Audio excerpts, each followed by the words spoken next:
You know what's interesting? Right now, as you're listening to this, your money is losing value.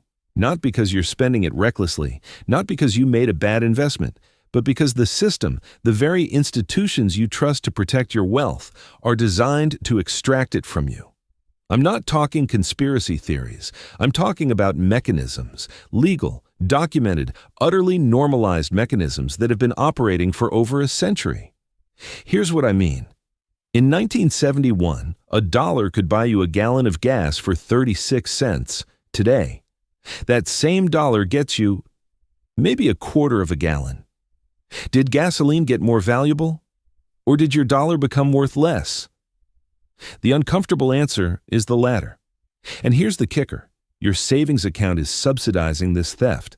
Look, I've been in markets for over 2 decades. I've watched housing crashes, currency collapses, and central bank interventions that would make your head spin.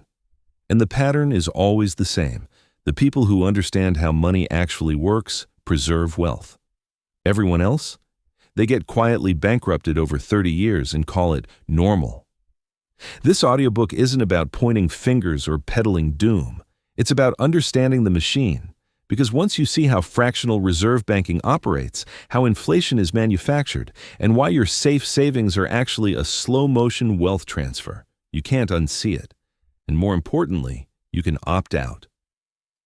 We're going to talk about 3 things. 1. How the banking system is legally designed to profit from your deposits while simultaneously devaluing your purchasing power. 2. Why traditional financial advice, save more, work harder, is a trap when the currency itself is broken. 3. What you can do today, not hypothetically, not someday, to become your own bank using real assets that can't be printed into oblivion. I'm not going to tell you to live in a bunker or burn your credit cards, but I'm going to show you how the 1% think about money as energy, as a system, as a tool they control. Not something that controls them. Ready? Let's start with the uncomfortable truth most people never learn. Chapter 1. The Savings Account Lie. Why your safe money is shrinking. Let me tell you about my first savings account. I was 16. Opened it with $500 from a summer job. The bank gave me a glossy brochure, a free pen, and a lecture about compound interest. They told me if I just kept depositing, my money would grow. 20 years later, I look back at that moment and laugh. Because they weren't lying, exactly. They just left out the most important part. Your interest rate will never beat inflation. Let's do the math. Real math. Not the sanitized version they teach in high school. Right now, as of this recording, the average savings account in the U.S. pays about 0.4% annual interest. Some online banks? Maybe 4% if you lock it up. Sounds decent, right? Except inflation, the real inflation, not the government's carefully massaged CPI number, is running somewhere between 6 to 10% depending on what you're actually buying. Food, energy, housing, all up double digits in the last 3 years.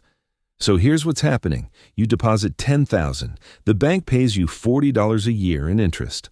But that same $10,000 loses approximately $600 $1,000 in purchasing power over 12 months. You're not saving. You're slowly going broke. And the bank, they take your deposit, lend it out at 7% on a mortgage or 18% on a credit card, and pocket the spread. They're not even keeping your money in a vault. Under fractional reserve rules, they only need to hold about 10% of deposits in reserve. The rest? Lent out, leveraged, churned into profit. You gave them $10,000. They created $90,000 of lending power. You get $40. They get thousands. This isn't a conspiracy. It's the business model. Morgan Housel talks about this beautifully in The Psychology of Money. He says most people aren't bad with money. They're operating with bad information. They were taught to save without understanding that the currency they're saving in is being systematically debased. You see, money used to be tied to something real. Gold, silver, physical commodities you couldn't just print more of, but in 1971, Nixon severed that link. Suddenly, money became an idea, a promise, a number on a screen that could be multiplied infinitely by central banks, and multiply it They did. Since 2008 alone, the Federal Reserve has created trillions of dollars out of thin air. Quantitative easing, stimulus, emergency liquidity.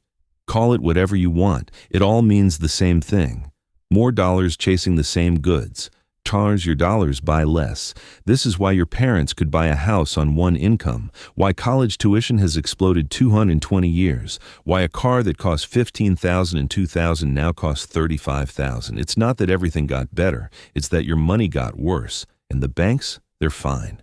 Because they're on the other side of the transaction. They borrow at near zero rates from the Fed, lend to you at 6 to 20%, and when things go sideways, bailouts every single time. So the question becomes, why are you playing a game rigged against you? Does that sound familiar? Have you ever looked at your savings account after 5 years and thought, I've been so disciplined. Why does this still feel like nothing? Now you know. Chapter 2. The Printing Press. How inflation is manufactured and why it's not an accident.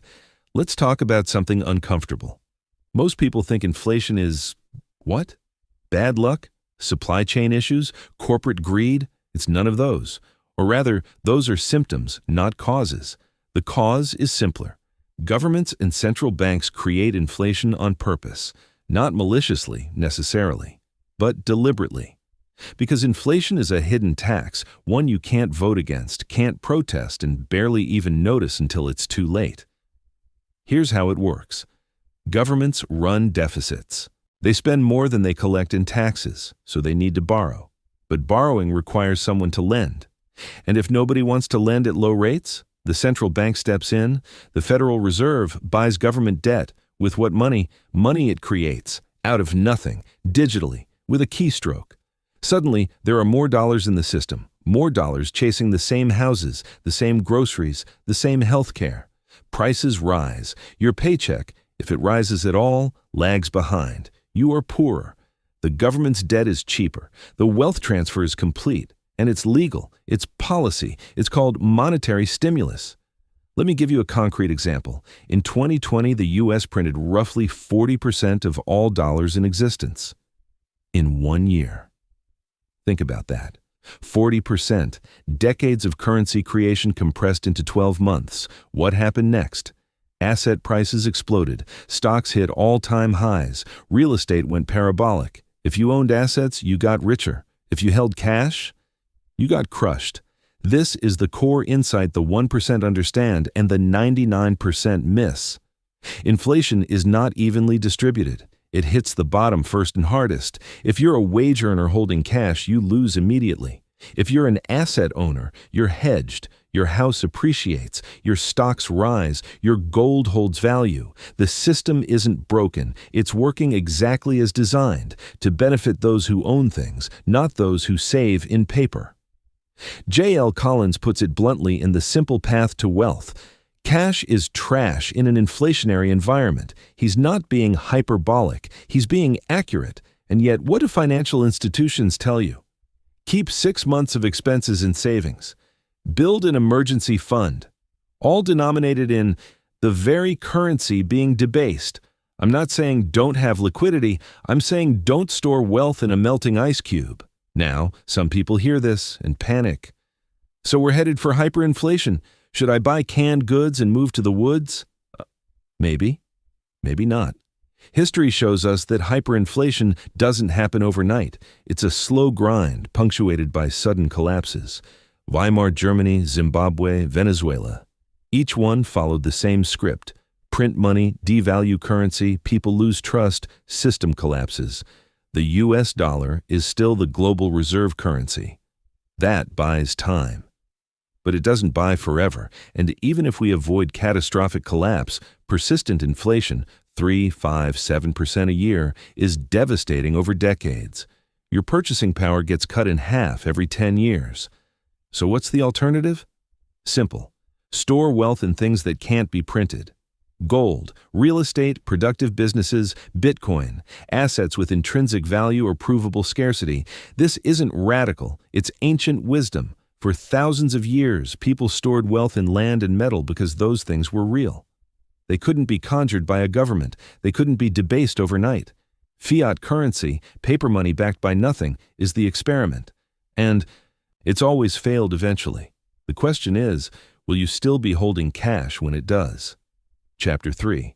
Fractional Reserve Banking, the Legal Ponzi Scheme. Hiding in plain sight. Okay. Deep breath, because what I'm about to explain sounds so absurd, so obviously unsustainable, that your first instinct will be to assume I'm exaggerating. I'm not. Fractional reserve banking is the foundation of the modern financial system, and it operates on a premise that would get you arrested if you tried it yourself. Banks don't actually have your money. Let me repeat that. When you deposit $10,000 into your checking account, the bank does not put $10,000 into a vault with your name on it. They keep a fraction, let's say 10%, and lend out the rest. So your $10,000 becomes $1,000 in reserve, $9,000 lent to someone else. But here's the magic. You still think you have $10,000. You can write checks, swipe your card. The bank's app says $10,000 available. Meanwhile, the person who borrowed your $9,000, they deposit it in their bank, which keeps 10% and lends out $8,100, which gets deposited again and again. One initial deposit of $10,000 has now created $90,000+ of money in the system. This is how money is manufactured, not printed. Manufactured. Through debt. And it works beautifully until it doesn't. What happens if everyone wants their money back at the same time? A bank run. The institution collapses because the money was never really there. This happened in 2008. This happened in the 1930s. This happens every time the music stops. And the government's solution? Insure deposits, FDIC, bail out banks, print more money to cover the shortfall. They solve a debt crisis with more debt. They solve inflation with more inflation. It's a perpetual motion machine. Except instead of defying physics, it defies common sense. Now, I know what you're thinking. But the system has survived this long. It must be stable. Survivor bias. You're living in the timeline where it hasn't collapsed yet, but the math is inevitable. Debt compounds, money supply expands, trust erodes. And when trust breaks, when people stop believing a dollar is worth a dollar, the system resets. Hard. I've seen this firsthand in real estate markets. 2008, banks lent recklessly, borrowers defaulted, housing crashed, trillions evaporated. But here's the twist. The trillions were never real to begin with. They were ledger entries, promises, digital ghosts. The only people who survived intact, those holding real assets, land, rental income, gold, things that couldn't be margin called out of existence. Morgan Housel says it best. The world is driven by tail events. Most of the time the system works, but the 1% of the time it doesn't, that's when fortunes are made or destroyed. So the question becomes, are you positioned for the 99% or the 1%? Because if you're holding cash in a fractional reserve system, you're exposed. You're trusting institutions with incentives misaligned from yours. You're assuming the music won't stop. The 1% don't make that assumption. They own the real things. They are the bank. Chapter 4. Real money versus fake money. Gold, real estate, and Bitcoin. All right, let's get practical. If fiat currency is a melting ice cube, what do you replace it with? The answer is real money. Money that can't be printed. Money with intrinsic value or provable scarcity. Historically, that meant gold. For 5,000 years, gold was money. Kings hoarded it. Empires rose and fell based on it. Why? Because it's rare, durable, divisible, and universally recognized. You can't print gold. You can't create it digitally. You have to mine it, which is expensive and slow. That scarcity gives it value.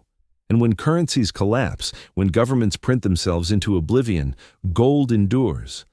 Look at the data. In 1971, gold was third per ounce. Today, over 2,000, or the dollar has lost over 98% of its purchasing power. Gold, stable or appreciating. J.L. Collins isn't a gold bug, but even he acknowledges gold is a hedge, not an investment, meaning it won't make you rich, but it will preserve wealth when everything else is burning. I keep 10-15% of my net worth in physical gold, coins, bars stored securely. Not because I think society is collapsing tomorrow, but because I know currencies collapse eventually. Now, gold has weaknesses. It's not liquid, it's heavy. You can't pay your mortgage in gold bars, though historically you could. So let's talk about the modern alternative, Bitcoin. I know, you've heard the hype, the crashes, it's just a Ponzi arguments. But strip away the noise and look at the fundamentals. Bitcoin is digitally scarce. There will only ever be 21 million coins, ever. No government can print more. No central bank can inflate it. It's decentralized. No single entity controls it. It's borderless. You can send value anywhere, instantly, without permission. It's gold for the internet age. Is it volatile? Absolutely. Is it speculative? For now, yes. But the thesis is simple. As fiat currencies debase, people will flee to scarce assets, gold, real estate, Bitcoin. And Bitcoin has one advantage gold doesn't, divisibility and portability. You can't carry $1 million in gold across a border. You can memorize a 12-word seed phrase and walk anywhere with your entire net worth in your head. That's powerful. Now, I'm not saying go all in on Bitcoin. I'm saying allocate 5 to 10% as a hedge, as a bet that maybe the world figures out digital scarcity matters. But there's a third category, the one I'm most bullish on, real estate. Why? Because real estate is the intersection of scarcity, utility, and cash flow. They're not making more land. Population grows, demand increases, prices rise. But unlike gold or Bitcoin, real estate produces income. A rental property pays you every month. It hedges inflation. Rents rise with costs. It's leverageable. You can borrow against it. And here's the psychological edge. Real. Estate is tangible. You can touch it, live in it. People understand it in a way they don't understand blockchain. I've built the majority of my wealth through real estate. Not by flipping, not by speculating, by buying cash-flowing assets, holding them, and letting inflation work for me instead of against me. Here's the key insight. When you borrow money to buy real estate, you're borrowing in today's dollars and repaying in tomorrow's cheaper dollars. Inflation erodes your debt while your asset appreciates. You're using the system's weakness as your strength. Let me give you a real example. In 2010, I bought a rental property for $150,000 with a $120,000 mortgage at 4.5%.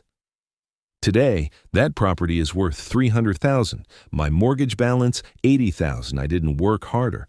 I didn't grind. I just held an asset while inflation did the heavy lifting. That's the difference between being your own bank and being a customer of one. So here's the allocation I recommend for most people.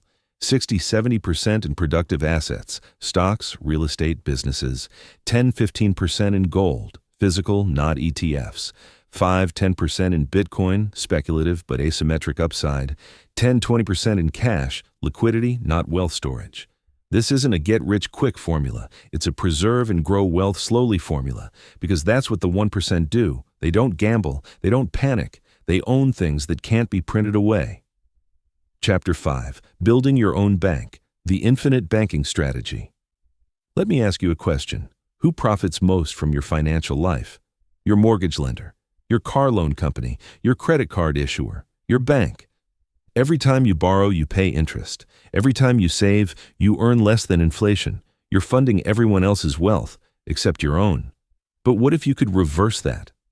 What if you could be the bank? This is called the infinite banking concept. And it's one of the most powerful and underutilized wealth-building strategies I've ever encountered. Here's the premise. Instead of parking money in a savings account or relying on traditional lenders, you create a self-sustaining system where you are both the depositor and the lender. The most common vehicle for this, whole life insurance. Now, before you roll your eyes, because I know insurance salesmen have a bad rep, hear me out. A properly structured whole life policy isn't about death benefits. It's about cash value accumulation. Here's how it works. You overfund a policy. The cash value grows, tax-deferred, at a guaranteed rate, usually 4 to 5%. You can borrow against that cash value at low interest rates, often 5, 10, or 6%. But here's the magic. When you borrow from your policy, the cash value continues to grow as if you never touched it. Let me repeat that. You take out a loan, you spend the money, but your collateral, the cash value keeps compounding. So you're earning interest on money you're simultaneously using. You've become your own bank. Let's say you need $20,000 for a car. Instead of going to a bank and paying 7% interest to them, you borrow from your policy at 5%. You make payments back to yourself with interest. That money flows back into your policy. The cash value grows, and the cycle repeats. Every dollar you use to pay an interest to a bank now flows back to you. Over a lifetime, this creates a compounding machine that rivals and often beats traditional investment accounts. Now, this isn't for everyone. It requires discipline, it requires long-term thinking, and it requires working with an advisor who understands this strategy. Most don't. But for people who get it, it's a game changer. I've used this for over a decade. I've financed rental properties, paid for renovations, even covered short-term cash flow needs, all while my cash value kept growing. And when I die, my beneficiaries get a tax-free death benefit on top of the cash value. It's a hedge, a bank, and a legacy all in one. But beyond insurance, the principle applies broadly. Own the infrastructure of your financial life. Don't rent money. Don't rent housing if you can buy. Don't lease equipment if you can own. Every payment you make to someone else is a payment you didn't make to yourself. This is how the 1% think. They don't ask, can I afford this? They ask, how can I structure this so I'm on the receiving end of cash flow? They own apartment buildings and collect rent. They own businesses and collect profits. They own notes and collect interest. They are the bank. And you can be too. Chapter 6. The Exit Strategy, Building Wealth. Outside the system. Here's the truth most financial advisors won't tell you. The system is designed to keep you dependent on paychecks, dependent on credit, dependent on institutions that profit from your compliance. Breaking free isn't about rejecting money. It's about building parallel systems that operate outside the traditional banking model. Let me give you a framework. Step 1. Reduce dependence on fiat currency. Every dollar in your checking account is a liability. It's losing value daily. So shift wealth into assets, max out retirement contributions, 401k, IRA, in index funds, buy rental real estate that produces cash flow, hold 10-15% in gold and Bitcoin as hedges. Your goal, no more than 6 months of expenses in fiat currency. Everything else should be working. Step 2. Eliminate high-interest debt credit cards at 18%, car loans at 7%. You're hemorrhaging wealth. Use the avalanche method. Pay off the highest interest rate first, aggressively. Why? Because every dollar of interest you pay is a dollar that can't compound for you. Debt used to acquire assets, mortgages, business loans, is fine. If the asset produces more than the interest costs, debt for consumption, a slow death. Step 3. Build multiple income streams. Relying on one paycheck is fragile. Relying on systems that pay you without your active labor, that's anti-fragile. This is where most people get stuck. They think, I don't have time to start a business, but you don't need to quit your job. You need to build systems alongside your job. Examples: digital products, courses, ebooks that sell while you sleep, dividend-paying stocks that deposit cash quarterly, rental properties managed by a property manager, YouTube, blogs, or affiliate income that compounds over time. The first income stream is the hardest. The second is easier. By the third, you've learned the pattern. Systems compound, jobs don't. Step 4. Learn to self-custody. This is where it gets real. If your wealth is only in institutions, banks, brokerages, insurance companies, you don't truly own it. You own a promise, and promises break. 2008 proved this. 2020 proved this. The next crisis will prove it again.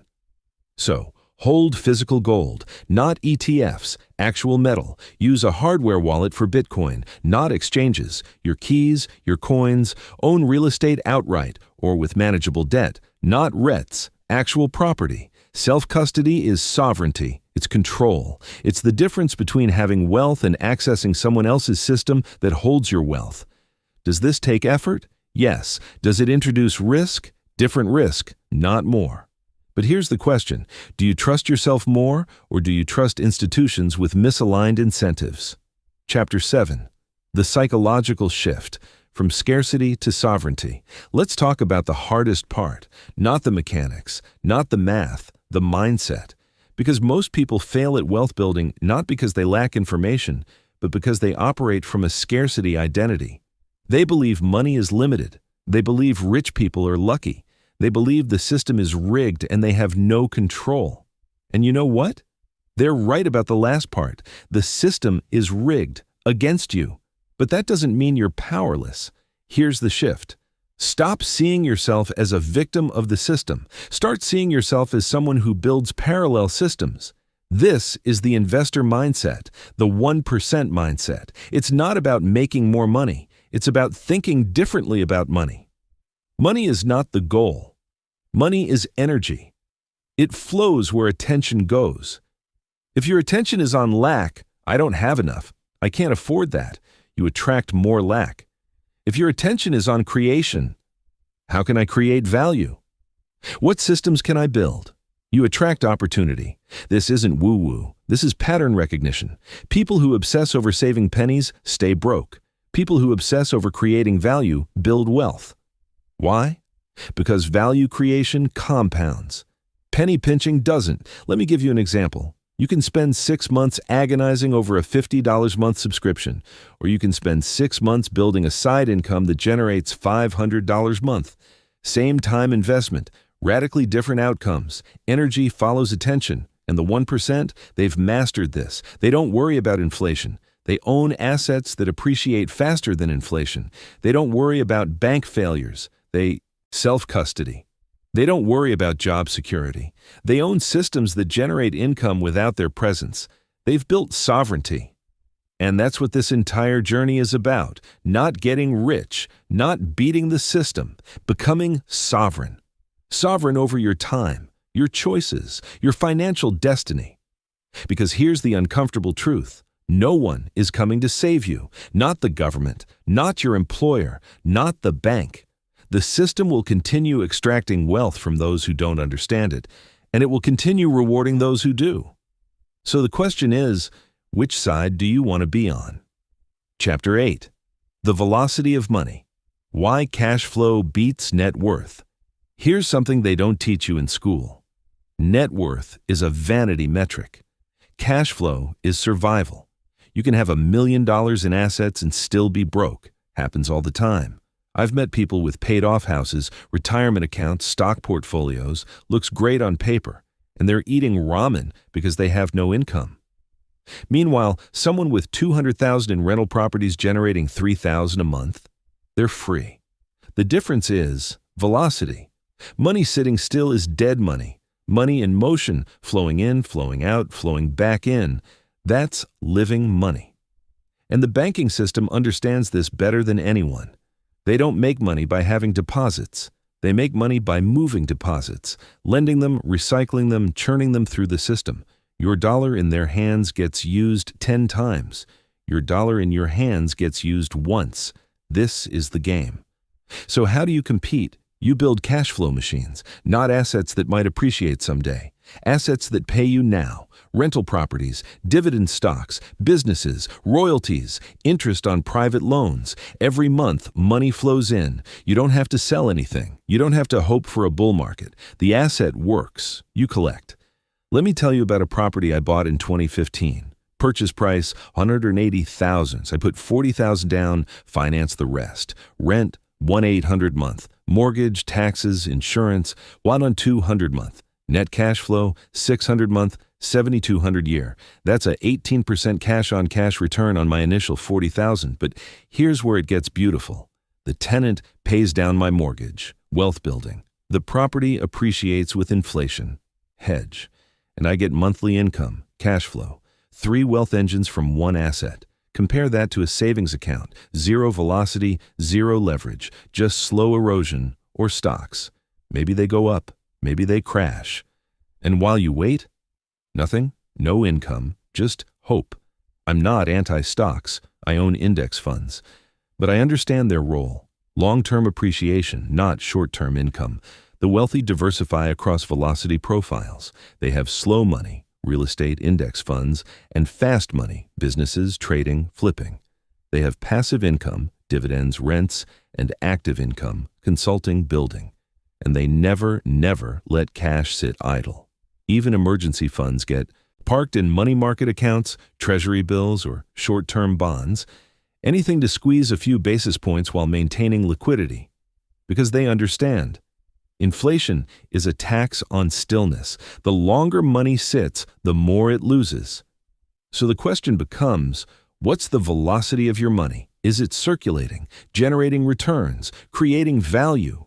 Or is it sitting in a checking account, slowly bleeding purchasing power while your bank loans it out at 10x your interest rate? You see, the 1% don't just store wealth, they deploy it. And that's the shift you need to make. Chapter 9. The Debt Weapon, How Leverage Builds or Destroys Empires. Let's talk about the most misunderstood tool in finance, debt. Most people think debt is bad. Dave Ramsey built an empire on this belief. Cut up your credit cards, pay off everything, debt is dumb. And for the financially undisciplined? He's right. But here's what he doesn't tell you. The wealthiest people on earth are drowning in debt. Not consumer debt, not credit cards, but strategic, leveraged debt used to acquire appreciating assets. Elon Musk? Billions in loans against his Tesla shares, real estate moguls, mortgages on dozens of properties, private equity firms, leveraged buyouts financed with debt. They're not avoiding debt, they're weaponizing it. Here's the principle. Debt against depreciating assets destroys you. Debt against appreciating assets makes you wealthy. Let me break that down. You finance a $50,000 car at 7% interest. The car loses 20% of its value the moment you drive it off the lot.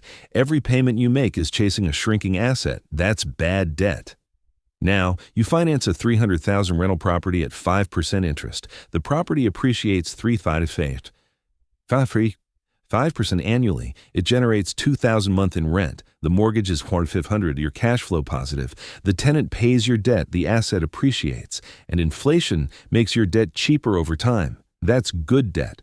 The difference, one compounds against you. The other compounds for you. And here's the secret the 1% know. Leverage amplifies returns. If you buy a $100,000 property with all cash and it appreciates 10%, you made $10,000, a 10% return on your $100,000. If you buy that same property with $20,000 down and an $80,000 loan and it appreciates 10%, you still made $10,000, but your return is 50% on your initial $20,000, same asset, 5 times the return. Because of leverage. This is how people go from comfortable to wealthy in a decade, not by saving harder. By borrowing smarter. Now, leverage cuts both ways. 2008 proved this. People over-leveraged on real estate. Markets crashed, equity evaporated, foreclosures. But here's what didn't get enough attention. The people who survived and thrived used leverage correctly. They bought cash-flowing properties, not speculative flips. They had reserves. They didn't overextend. When the crash came, they didn't panic sell. They held. And when prices recovered, they made fortunes. The lesson isn't avoid leverage. The lesson is leverage responsibly with cushion on assets that produce income. I've used leverage to acquire 7 properties. I've never once been in trouble.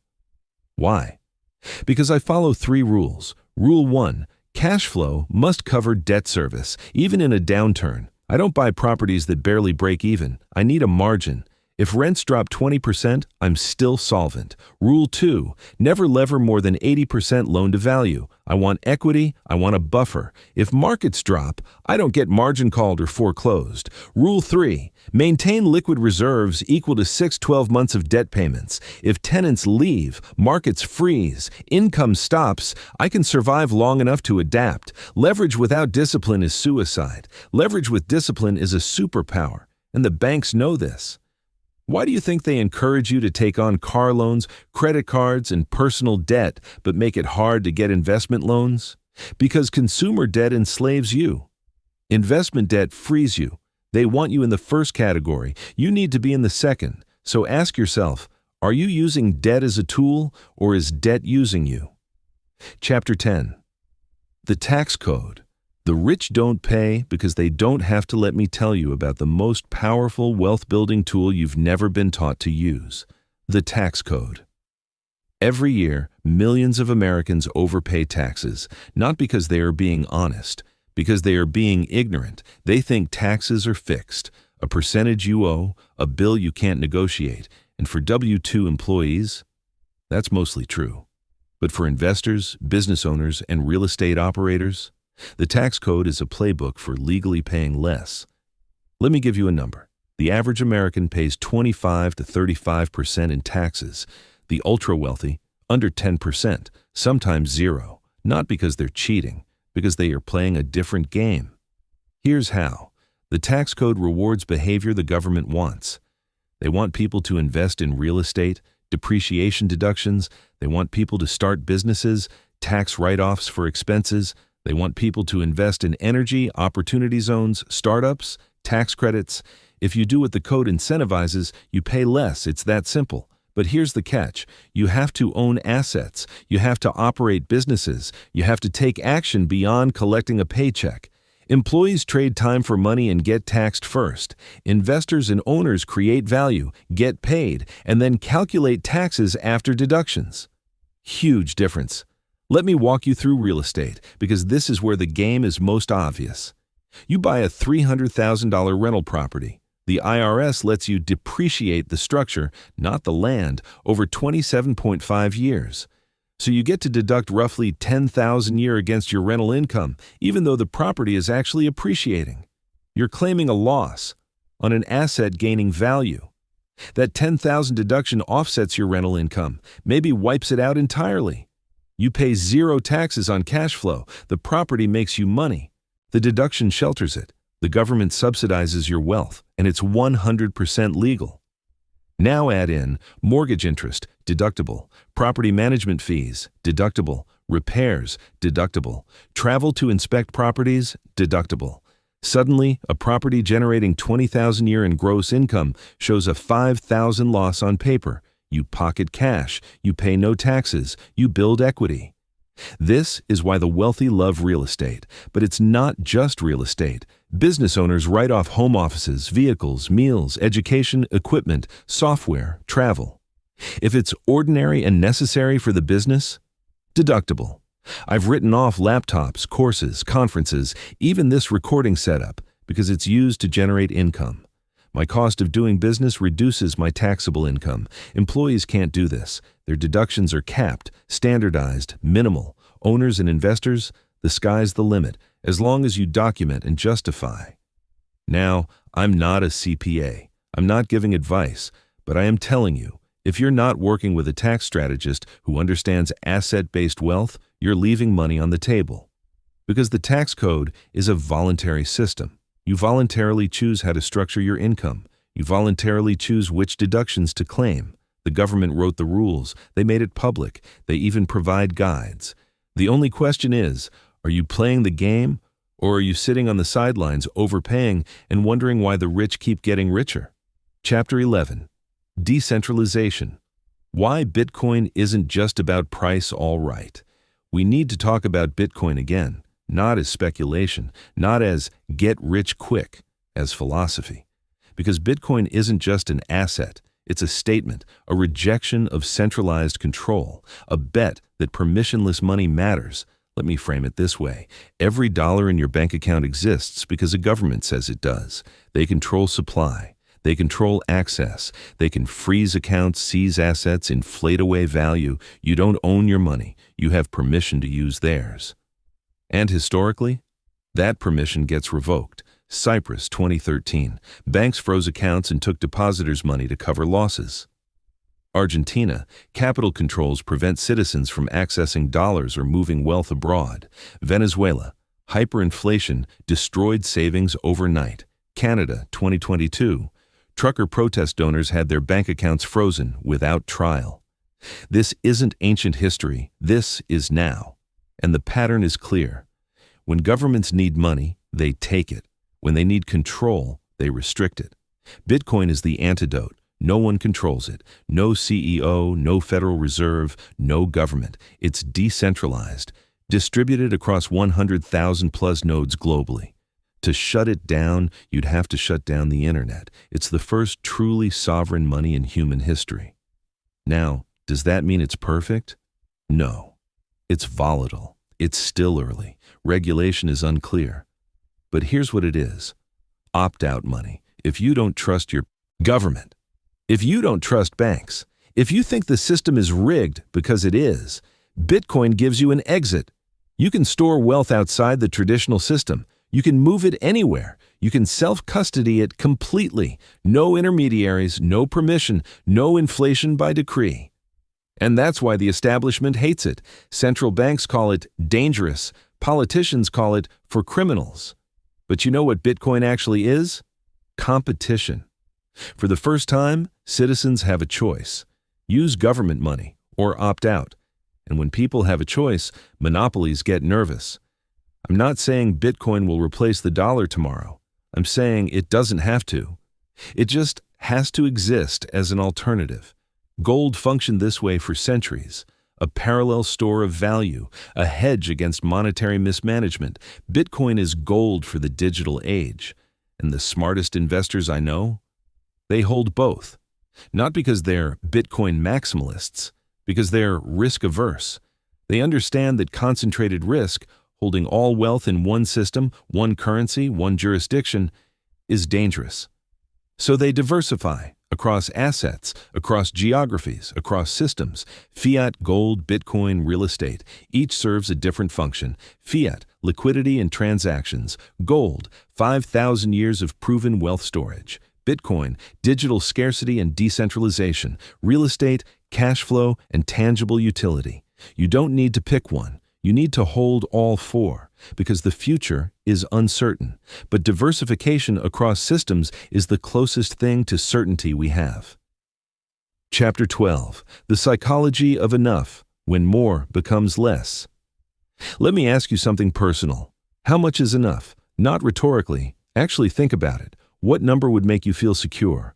$100,000, $1 million, $10 million? Here's the uncomfortable truth. Most people never answer this question. So they chase more forever. They hit 100,000, feel nothing. Chase 500,000, still anxious. Hit 1 million, still not enough. The goalpost keeps moving because the goal was never a number. This is the psychological trap that destroys more wealth than any market crash. Morgan Housel nails this in The Psychology of Money. The hardest financial skill is getting the goalpost to stop moving. Because wealth isn't about numbers, it's about freedom and peace. And if you don't define what those mean for you, you'll never have them. Let me tell you about a guy I know. We'll call him David. David made $10 million selling his business. Set for life, right? Except he wasn't. He kept working, kept stressing, kept chasing deals. Why? Because he never defined enough. His identity was builder. His dopamine came from winning. Stopping felt like losing. So he leveraged the $10 million into new ventures. Some succeeded, some failed, and now, at 60, he's worth less than he was at 50. He had enough, but he couldn't stop. This is the curse of the game. Once you start playing, it's hard to quit. But here's the thing. The 1% who stay in the 1% master this skill. They define enough. They protect it. They build systems that maintain wealth rather than constantly risking it for more.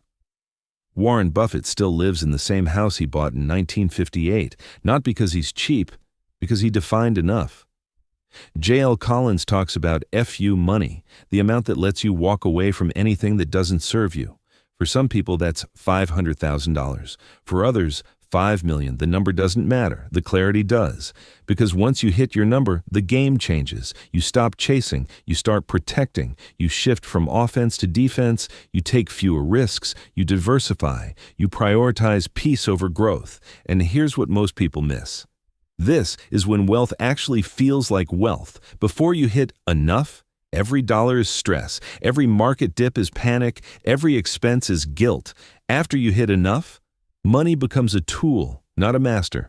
You spend on what matters. You save without anxiety. You give without resentment. You're free.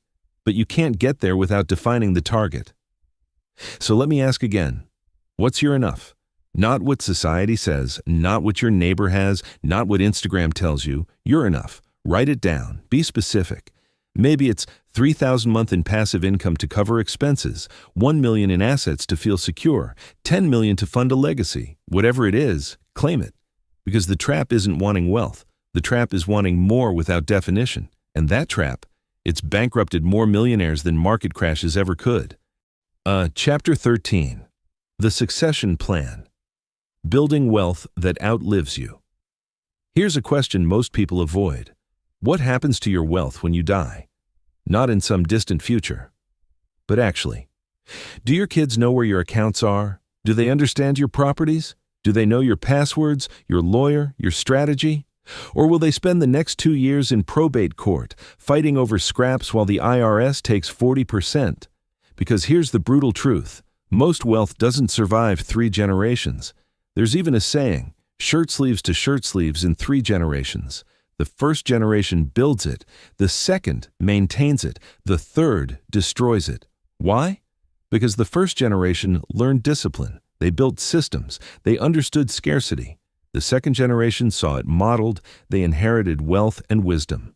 The third generation, they inherited wealth without struggle, without discipline, without identity, and they blew it. This is why lottery winners go broke, why athletes go bankrupt, why celebrity kids crash and burn.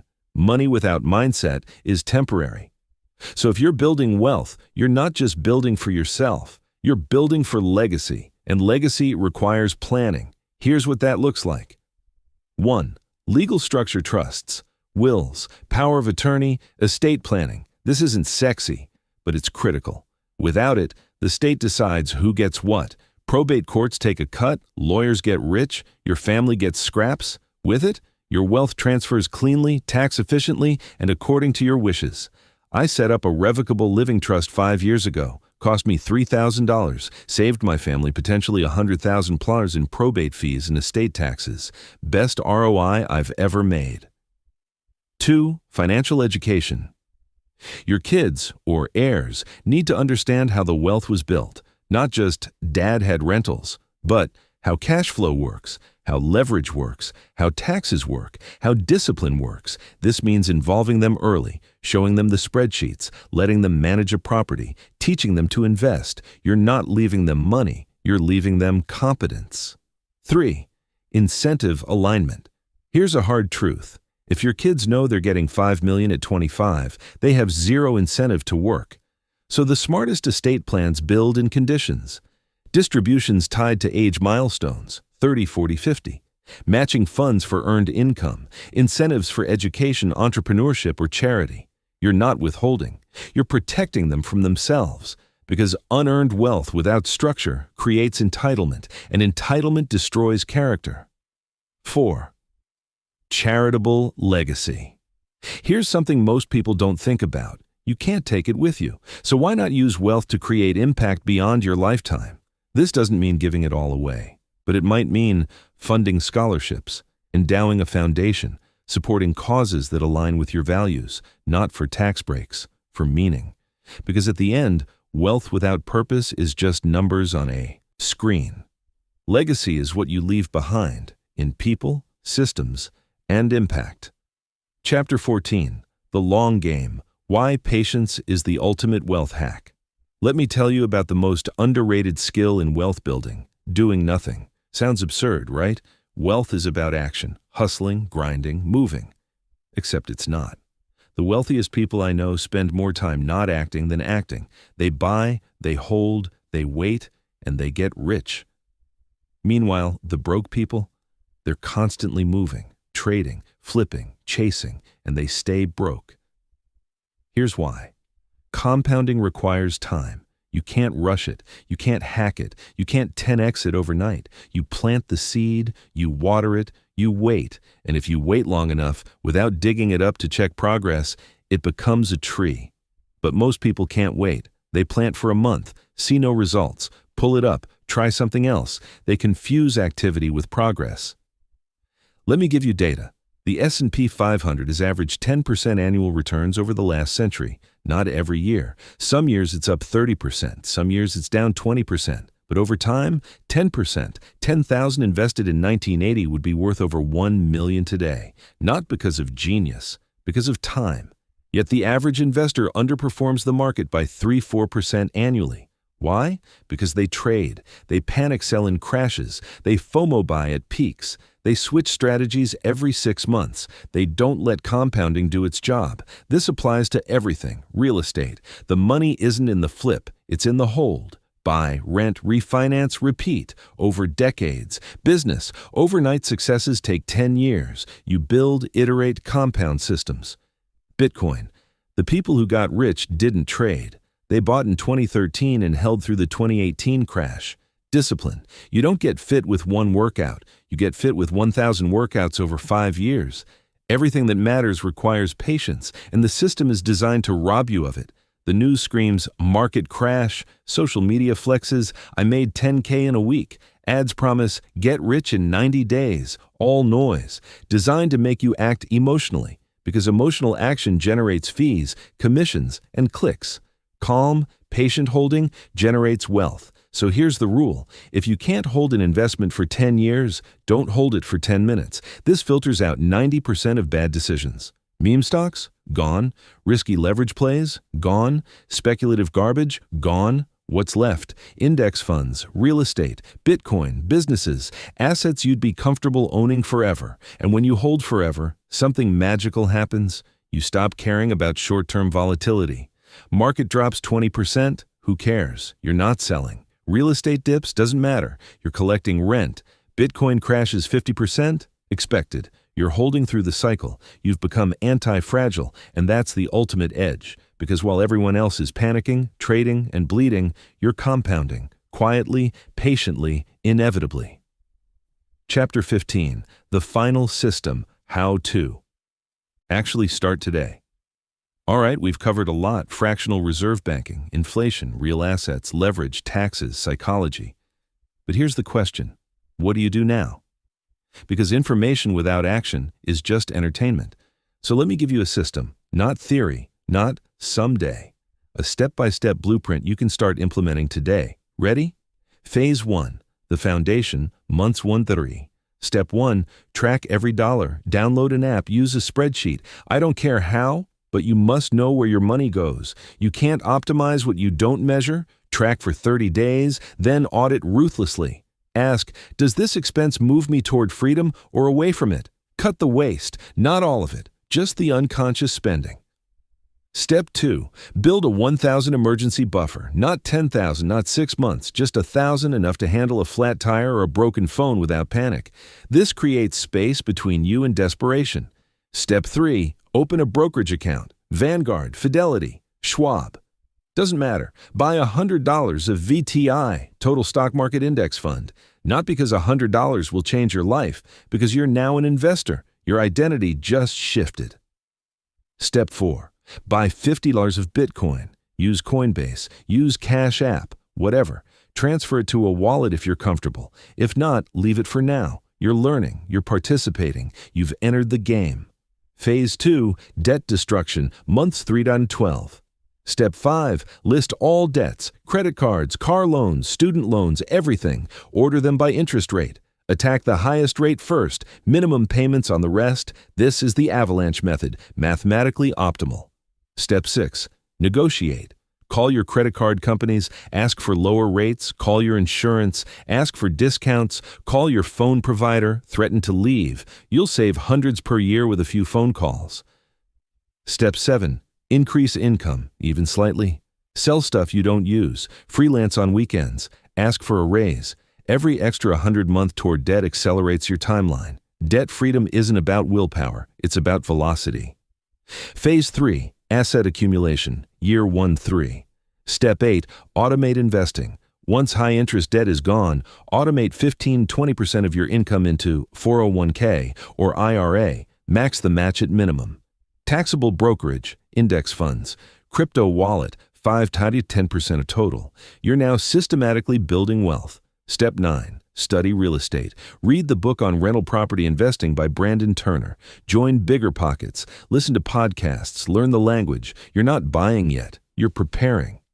Step 10, save for a down payment. Target $30,000–$50,000. This will take 1–3 years depending on income. That's fine. Patience is part of the plan. Phase 4, the first asset, year 2-4. Step 11, buy your first rental property. Find a market with strong rent-to-price ratios. Run the numbers, conservative estimates. Buy something that cash flows $200 foreign month after all expenses. You're now a real estate investor. Step 12, reinvest the cash flow. Don't spend it. Reinvest it into the next property, into index funds, into paying down the mortgage faster. This is compounding in action. Step 13, learn tax strategy.